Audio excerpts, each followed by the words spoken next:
constantly doing this. And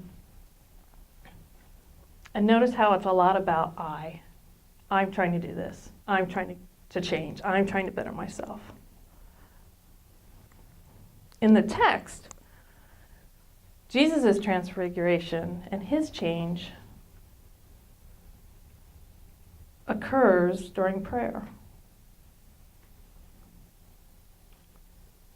And to hook a little bit into what Marcia said last week, the men see him change from the human to the divine in this passage.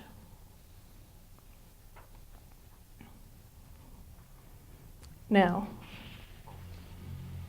what changed him? It was being in relationship with God that changed him. He didn't change himself.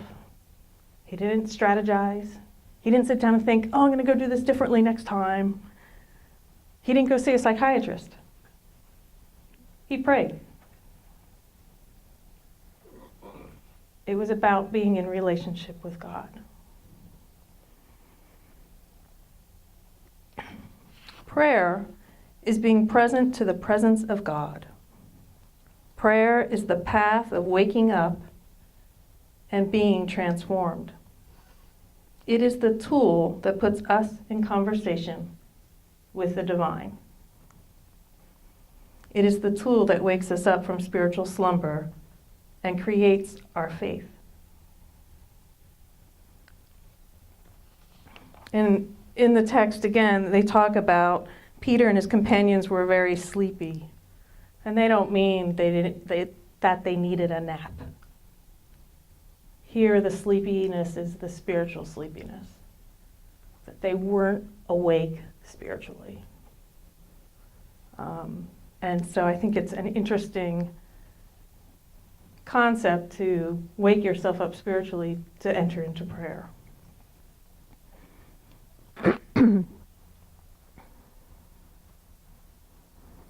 Now, the cloud in the lectionary is a symbol for God, and it interrupts the talking and reminds us that we need to listen.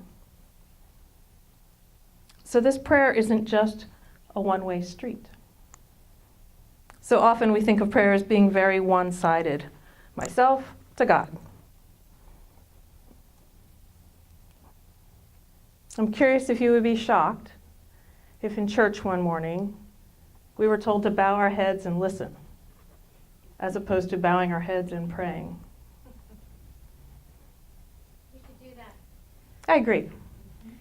There you go, Brandon.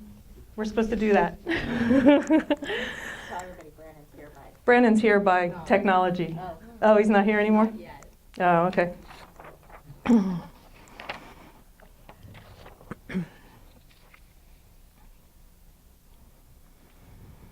The other thing I'd like you to take a look at is Peter's reaction. As the men were leaving Jesus, Peter said to him, "Master, it is good for us to be here. Let us put up 3 shelters, one for you, one for Moses, and one for Elijah." He did not know what he was saying.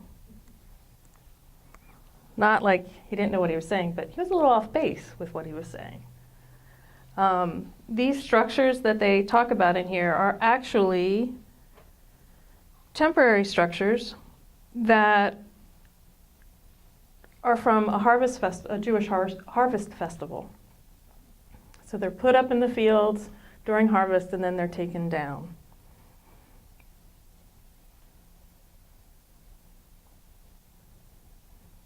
So Peter's reaction was to go back to something that was known to him.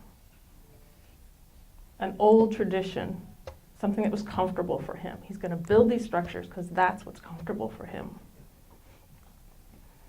My inclination when the divine interrupts my life is to go back to a known structure and not to trust that something new may be happening. I keep myself very busy with old habits, and I don't see when I'm being changed. And this is something that I will need to continue to work on that faith and trust piece, and not to fall back on known structures and not to go back to the way things were, but to keep praying and trusting that I'm going to move into something new.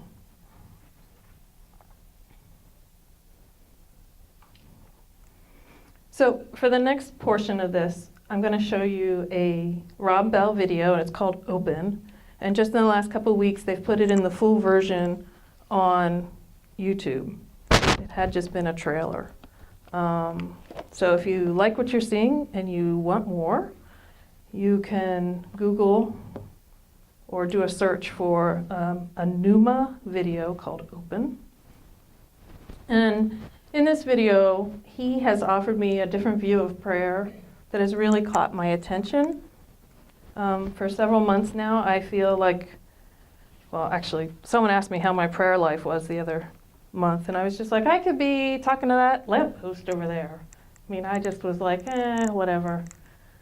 And this has really helped me just in the few weeks that we've been together as a group, to think this piece about thinking about tapping into ongoing creation has really helped quite a bit.